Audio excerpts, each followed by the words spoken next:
Hey everyone, today's video will kind of be a continuation of yesterday's video about Gabimaru, but as you probably saw in the title, I'll be talking about Sagiri, as well as whether or not you should summon for her. Anyways, she's an Earth human and her slots are 6-star physical, 5-star physical, and 4-star defense and support.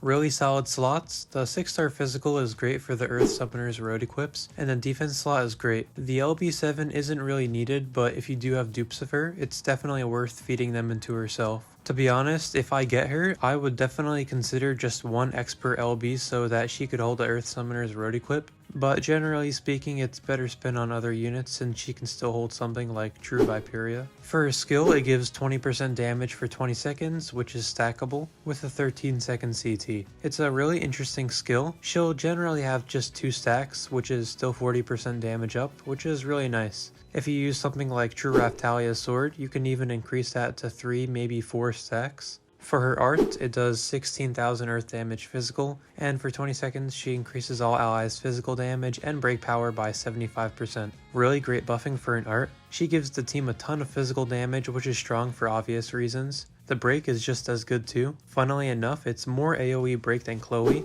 albeit Sagiri doesn't have anywhere near the amount of break stats as Chloe, but it's still really nice if someone else on the team is going to be breaking. For her true art, it does 50,000 earth damage physical, all allies get 20 arts, and for 30 seconds, all allies get 3 arts a second, and 30% physical resist. It's type E art gen as well. Definitely a rare true art. We don't see art geners that can give damage resist too often. That's a good reason why Emperor is still so good even to this day. It is limited to physical damage, but it's still good nevertheless. In all, she gives 110 arts gauge, which is insane. But my biggest gripe with this would be the fact that it gives 3 arts a second. It's cool you won't need to alternate this too often since it's 30 seconds long, but the arts gauge fill speed is fairly slow. The instant burst of 20 AoE arts tries to help it a bit, but it's still fairly slow after it. But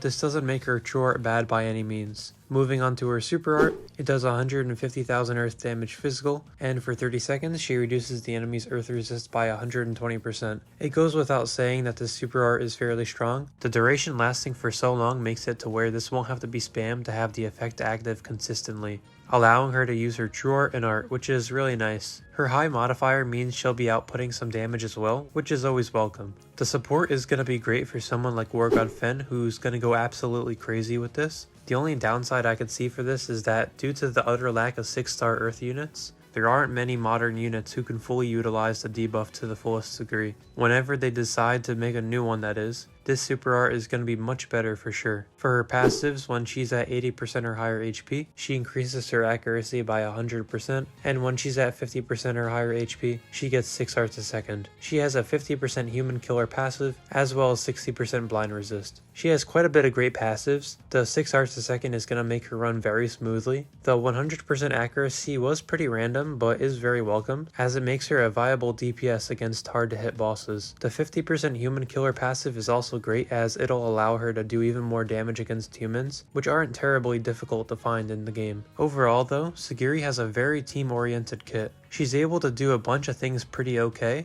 including art genning, break buffing, damage resist buffing, as well as debuffing. She can even act as a DPS herself, which is pretty nice. I think her best partner is definitely going to be War God Fen. Alternating her art, true art, and super art along with War God Fen will allow both of them to output some crazy numbers. It's especially nice that she can carry Irie's true weapon if you're not running it on War God Fen, and if you place the Earth Summoner's road equip on her, the enemy is going to have nearly 200% earth resist down after her super art, which is insane to say the least. Her physical damage resist on true art doesn't stack with someone like Shiro, so it is kind of unfortunate, although she'll still see use in a wide variety of teams regardless. When she does come out, I wouldn't doubt that lots of people are going to be using her against the Celia crest with War God Fen, or in the Summoner's Roads. Let me know your thoughts about her down below though. I think she's the best unit in the crossover personally. Not pity worthy, just a really great pickup though, since she's pretty versatile, which means that she'll see use in a bunch of different teams.